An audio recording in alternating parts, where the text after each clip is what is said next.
Hey guys, Joe Simons with Salt Strung. I'm here with the man, Captain Peter Deeks. What's up, guys? Boom! So here's the deal, guys. We have spent the last 4 months on this Fish Finder Mastery course. This is something that so many of us, including me, including Luke, who's behind the camera, including our dad, who's been on boats his entire life, we get really intimidated and I think confused on these fish finders. We spend thousands of dollars on them, and there's so many buttons and all this technology.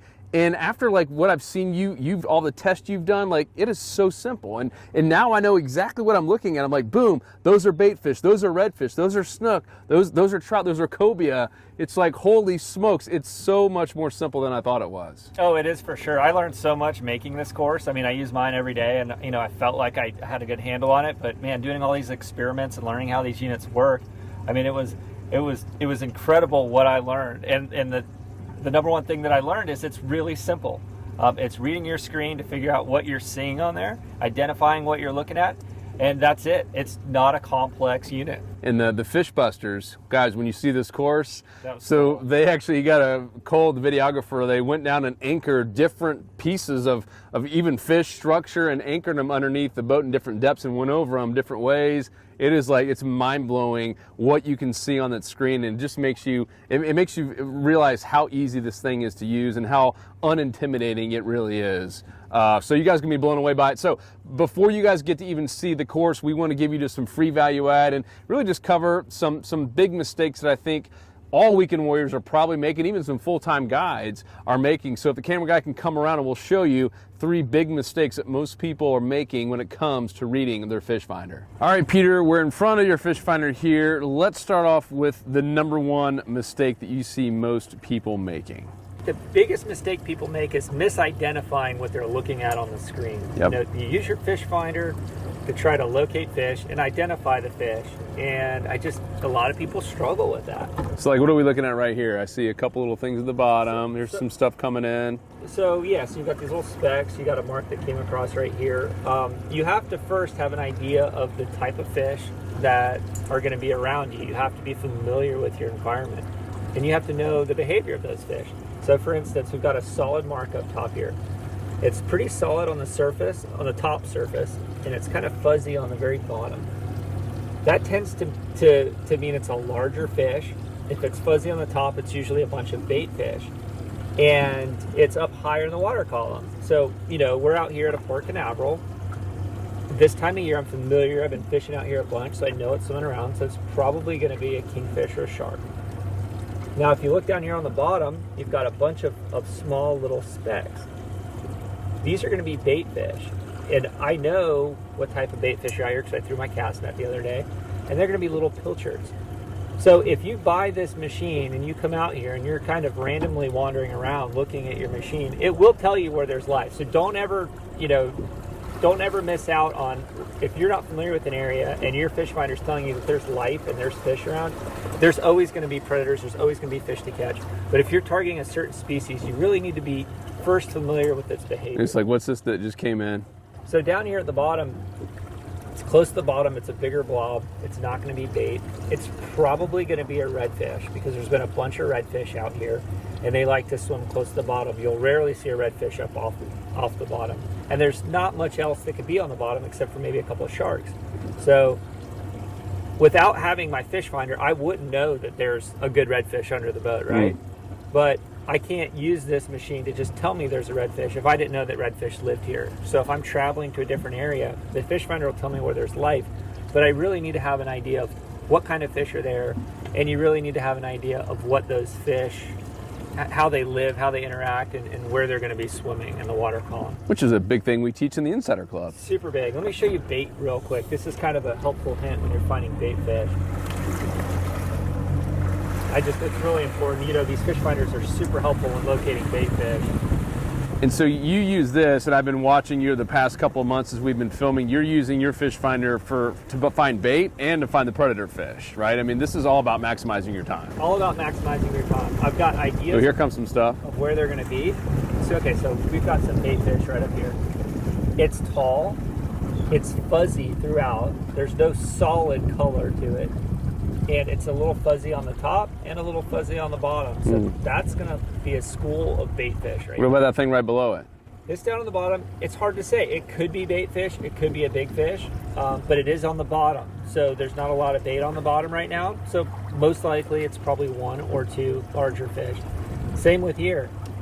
It does have a firm top, so it could be a couple of fish, maybe a couple of mackerel, but at the same time it could be a bunch of bait fish, and it's in the middle of the water column. So, you know, if you're out looking for bait and you know that you're looking for threadfins, pilchards, and they're in the area, that would be what you're looking for right in there.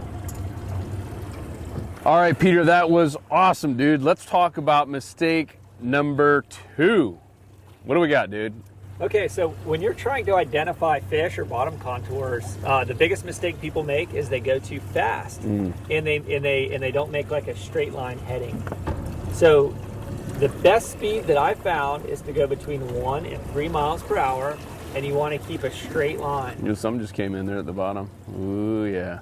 And what happens if you don't in terms of speed? What's the problem? So what's going to happen, if you go too fast, objects are going to seem small. And if you go too slow, the objects are going to seem too big, because once you learn how to use your fish finder and to read different, you know, fish and bottom structures on the bottom, you're going to get comfortable with that. And every time you adjust the speed, the size is going to change. So if you were going really fast, you might miss that completely. There might be a big school of reds down there, and they would just be little blips you'd completely miss. Just a tiny little blip. And if you go slow, if you go way too slow, then it just the fish just stay right under the boat, and you don't get a reading. One fish can look like a giant fish, as we show in this course. So you want to go between 1 and 3 miles an hour, especially if you're looking for fish, or if you're using the side scan or your structure scan, because we showed that as well. You know, if you're going too fast, the images of your fish are just going to be very small. And I want to show that here real quick. I'm trying to find something good for you. And is this the same with pretty much all brands? I know you guys have tested a lot, and in the course even went to West Marine and basically used and talked about the shortcuts with all the different machines and their fish finders. It's pretty much across the board. It's the same across the board. Okay. Yeah, all transducers, all machines on the fish finder side are pretty much the same, just different names. So there we go. We went by we were about 2 miles an hour when we went over that. I'm going to back up, and I'm going to hover right over top of that. So that's a little school of bait fish down there, you know, about 4 feet up off the bottom. So now they're going to come back in. Should come back in. So this up top here, this is just our bubbles for me going in reverse. Distorting the transducer a little bit. You can see these are just the bubbles going down. So we want to find those marks going really slow. Okay, so here we go. See this right here? We were going 3 miles an hour, 2 miles an hour. That's what it looked like. We just drifted back over it a lot slower in reverse, right? But we were still going about 1 mile an hour. See the difference? It was twice the size. And so that can throw you off when you're trying to identify what you're looking at. So keep a constant speed. All manufacturers recommend about 1 to 3 miles per hour, and just keep going steady, and you'll be able to start identifying fish much better. Yeah, that's crazy. All right, Peter, that was good stuff, brother. What is number 3? What's the third mistake? Well, I think this is a huge mistake that most people make, and